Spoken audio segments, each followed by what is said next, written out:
Hi, everybody. The topic of this podcast is the Jane Schaeffer body paragraph format.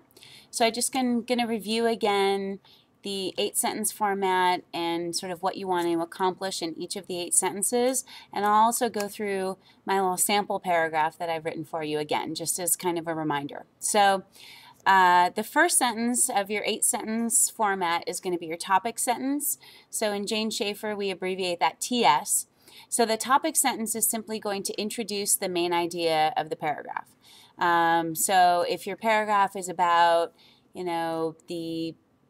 passing in the game of basketball, then your topic sentence would just be passing is one of the important elements of the game of basketball. So to use our previous example we used with our divided thesis statement. So in my sample paragraph that I wrote for you that's available on the web page under writing and essays, if you want to look at that while I'm talking about this, it might help you to kind of see what it is that I'm talking about. So it's a paragraph that I wrote about being a Dallas Cowboys fan, of course, my favorite topic. So my topic sentence says, one of the main benefits of being a Dallas Cowboys fan are the DCC, Dallas Cowboys cheerleaders, who add excitement and energy to every Cowboys game. So all I'm doing in that sentence is I'm just introducing that this is one of the great things about being a Cowboys fan, the cheerleaders. So I'm basically just introducing the main idea of this paragraph, that the cheerleaders are one of the 3 great things about the Dallas Cowboys. So then the next sentence is going to be your first concrete detail. And again, we abbreviate concrete detail CD. And a concrete detail is going to provide a piece of evidence. So it's going to be a fact, a statistic, a quote, a really specific example, could be an anecdote, which is a little story that proves a point. So the main thing that you need to really remember is that it's got to be something really specific. Concrete, right? It's something you can really grab onto. It's a really solid piece of evidence. The stronger your evidence is, the stronger the rest of your essay is going to be. It's going to give you more to work with, more to explain. It's really going to make your writing that much stronger. So my first concrete detail here says, for example, President of the NFL cheerleading organization, Marilyn Matthews, notes that the DCC are incredibly talented athletes who have, quote, the highest kicks, most precise routines, and most difficult jumps. So I've got a quote here that's coming from an expert, in this area, somebody whose opinion would have some weight to it because, they're considered, knowledgeable in this particular area, which happens to be NFL cheerleaders. So you want to look for that expert opinion. Quote, not just a quote from anybody or a quote from you, unless you happen to be an expert on the area, but a quote from an expert source, really good statistic, fact, that kind of thing. Okay, then your next 2 sentences are both going to be commentaries, and those sentences are going to apply back to the concrete detail, and this is where you're going to be explaining what the concrete detail means, what it shows, how it proves your point. This is your analysis of it. So some people like to think of the concrete detail as the fact and the commentary as the opinion. It's your opinion about what the concrete detail means and what it shows. So those 3 sentences together, that CD followed by the 2 CMs, the 2 commentaries, is called a chunk because they go together. Those 3 sentences all go together. The 2 commentaries refer back to the concrete detail and explain it, what it means, how it proves your point. Okay? And that's actually what makes the Jane Schaeffer format really effective, is that ratio of the 2 to 1, the 2 sentences of commentary for every 1 sentence of concrete detail. Because you've got more of your analysis than you have things from other sources, but you also do have some evidence from other sources.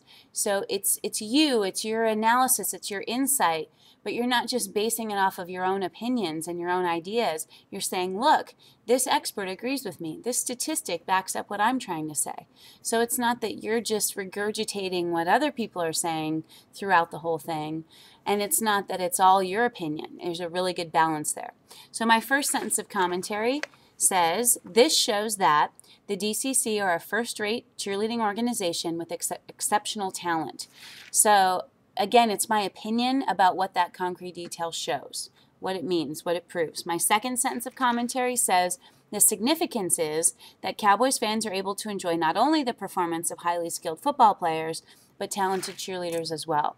Again, it's my explanation, it's my analysis. So that was one chunk.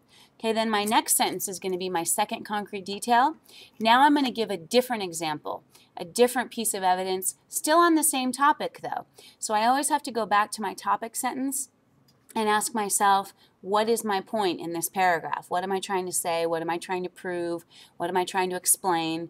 And then I'm giving two separate examples, okay? So my second CD says, additionally, the DCC uniform, consisting of their classic cowboy vests, white shorts, and tall white boots, have been voted by a national poll of NFL fans as the top-rated wardrobe, earning 74% of the vote. So I have some good detail there. I have some explanation of what the uniform consists of, and then I have this poll, this survey of NFL fans with the statistics, 74%. Okay, so that is very concrete. It's very specific. Now my next two sentences are going to be two more sentences of commentary that are going to then, again, explain or analyze what that concrete detail just showed or just proved or how it helped, clarify my point. So my next sentence, which is commentary, says, this shows that the organization has invested time and energy into making a unique and powerful statement with the uniforms of the DCC that will appeal to the fan base. So the fans like it, 74% like it. That clearly shows that the organization has put the sufficient time into making something the fans are going to appreciate. So it's me explaining, hey, this is what this means. This is what it shows. This is why I'm right in saying this.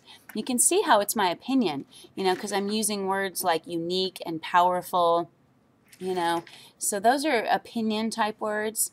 So you can see the difference between that and the concrete detail. My next sentence, which is my second commentary about this second concrete detail, says, the significance is that Cowboys fans can appreciate the team's overall excellence down to the details of every article of clothing and feel confident that no other NFL team has cheerleaders with as much style and presence as the DCC. Again, it's my analysis, it's my opinion, it's my explanation. Again, I'm using words like excellence and presence and, confidence. So again, it's more opinion-based, but I'm basing it off of the piece of evidence that I used, okay? The eighth and final sentence of the format is the concluding sentence. The abbreviation for that is CS. And my concluding sentence says, clearly the DCC, with their many outstanding traits, contribute significantly to the overall appeal of the Dallas Cowboys organization. All you're doing in a concluding sentence is you're just wrapping it up. You're wrapping up what that main idea is. You're not giving any new information. You're not giving any more details or evidence. You're just saying this is what it's all about. The other thing you can do in the concluding sentence, if I were to have another body paragraph to follow this one, let's say this was my first or my second body paragraph, I could have a transition into my next division. I could somehow hint at what my next topic was going to be. So that's something you also want to consider for the concluding sentence. So TS, topic sentence, introducing the main idea. CD, concrete detail, providing specific evidence from another source, fact, statistic, quote, etc. CM, commentary, explaining, analyzing the concrete detail. Another CM, further analyzing and explaining. Your second CD, completely different piece of evidence, okay, to prove your point. Another CM, both commentaries explaining what that concrete detail shows and means. And then your CS, your concluding sentence, just wrapping up the idea of the paragraph. So hopefully that helps. Let me know if you need any more clarification or other examples. Thank you for watching my video.